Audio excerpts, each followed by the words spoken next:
안녕하십니까, 알림이 황희두입니다. 이준석 전 대표가 본격적으로 국민의힘 내부에 비판을 나서고 있습니다. 표가 제일 잘 나오는 울산 남구에서의 패배는 심각하다. 아무리 기초의원 선거라지만 울산 남구에서 보수 후보가 1대1 상황에서 패했다는 건 심각한 거다. 그러면서 지금 결국 윤석열 정부와 국민의힘이 못하고 있다. 본인이 있을 때와는 지금 상황이 다르지 않냐, 이렇게 때리고 있는 겁니다. 참고로 울산 남구나 선거구에 포함된 신정 4동, 옥동은 김기현 대표의 옆 지역구라서 저렇게 노골적으로 언급한 거고요. 지금 국민의힘 내부도 꽤나 복잡한 상황입니다. 본인들도 김재현 수석 최고위원이 짜증난다. 하지만 징계 요구에 대해선 그렇다고 쉽게 받아들이긴 힘들다, 이런 입장을 보이고 있는 겁니다. 김기현 대표로서도 김재현 최고위원과 총선을 같이 치르기 어렵다고 생각한다 라는 얘기도 나오는데요. 중요한 건 지금 이양희 전 위원장 등 윤리위원 전원이 임기 반년을 앞두고 지난 3일 사의를 표했습니다. 즉 공백 상태라는 건데요. 이준석 전 대표는 이를 두고 가만히 있으면 김재현 징계권 처리해야 되니까 그만둔 거다,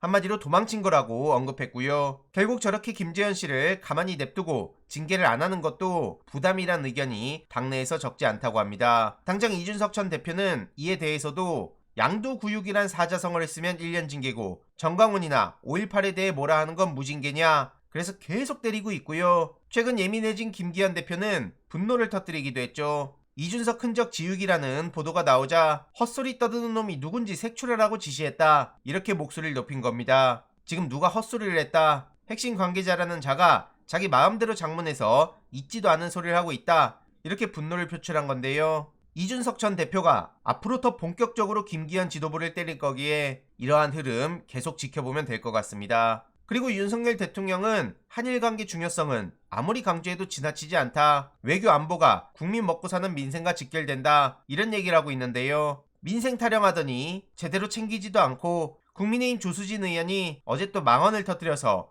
당내에서도 엄청난 비판이 이어지지 않았습니까? 윤희숙 같은 인간이 뭐라고 저렇게 보도가 되는지도 모르겠는데 아무튼 지금 조수진 씨를 여기저기서 때리고 있고요. 이재호 상임고문도 김재원은 이미 쓰리아웃이고 조수진 씨는 밥 많이 타령하고 이용은 간신질하고 이러니까 지지율이 저 모양 아니냐라고 비판했습니다. 어제도 말씀드렸지만 진중권 같은 인간이 진보에 탈을 쓰고 모두가게 행세하는 것도 코미디고요. 70대 얼마 뒤에 돌아가시니 돈 헛쓰는 거다, 이런 망언을 쏟아낸 거 절대로 잊어선 안 됩니다. 이에 대해서도 엄청난 비판이 이어지고 있고요. 무슨 저런 황당한 소리가 다 있냐, 본인도 곧 70대가 될 텐데 그때 되면 본인이 여기저기 내뱉었던 거 어떻게 책임질 거냐, 이런 반응들도 이어지고 있고요. 그리고 윤석열 대통령은 말만으로 민생을 챙깁니까? 당장 이승만 기념관 건립 타령하고 있는데 독재자 미화나 그만하십시오. 한덕수 총리는 그럼에도 이승만 기념관 추진을 예고했는데 69시간제에 대해선 잘못된 프레임이라고 얘기하고 있죠.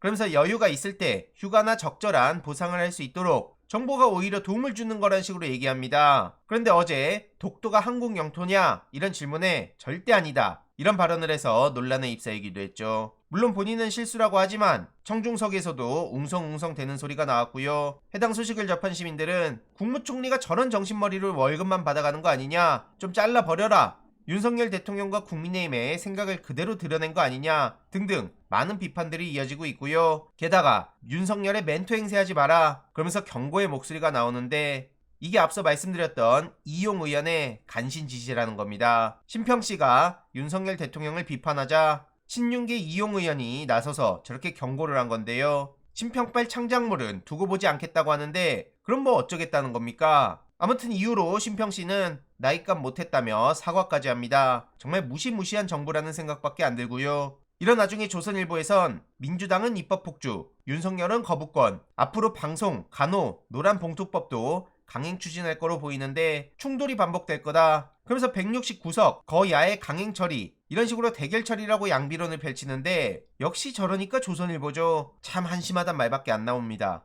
최근 이재명 대표의 발언처럼 김진태의 사후조태서, 만약 이재명 대표가 그랬으면 조선일보부터 시작해서 검찰이라든지 이런 데서 가만히 있었겠습니까? 당장 허위공문서 작성 아니냐 라면서 난리를 쳤을 겁니다. 이러니까 선택적 잣대라고 비판을 안 할 수가 없는 거고요. 그리고 민생은 민주당이 챙기고 있죠. 누가 보면 여당 야당이 바뀐 것 같습니다. 천안학식, 어제 서울대에 방문한 민주당은 전국대학으로 확대시켜야 된다고 목소리를 높였고요. 이런 황당한 윤석열 정부를 두고 규탄하는 몫을 내는 교수들도 늘어나고 있습니다. 부산대 교수들도 시국선언에 나선다는 건데요. 서울대, 동아대, 경희대에 이어 오는 11일 부산대 교수 약 200여 명이 직접 목소리를 낸다고 하죠. 이후로 어떻게 진행이 되는지 소식 계속 전해드리도록 하겠습니다. 이번 내용도 유익했다면 구독, 좋아요, 알림 설정, 멤버십 가입 정말 큰 힘이 된다는 점 말씀드리고 싶습니다. 주위에 널리 공유 부탁드립니다.